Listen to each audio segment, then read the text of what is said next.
حضرت محمد صلی اللہ علیہ وسلم نے فرمایا، مسلمان وہ ہے جس کی زبان اور ہاتھ سے دوسرے مسلمان محفوظ رہیں۔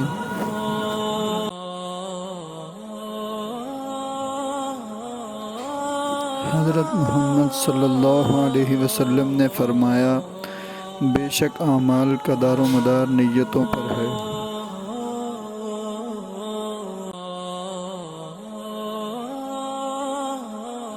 آج کی بات، بہترین انسان وہ ہے جو دوسروں کے لیے فائدہ مند ہو۔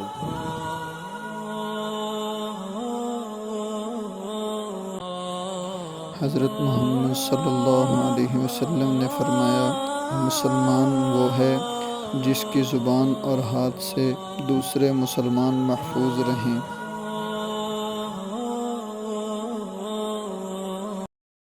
بہترین عمل، حضرت محمد صلی اللہ علیہ وسلم نے فرمایا، اللہ کے نزدیک سب سے محبوب عمل وہ ہے جو مستقل ہو، چاہے وہ تھوڑا ہی کیوں نہ ہو۔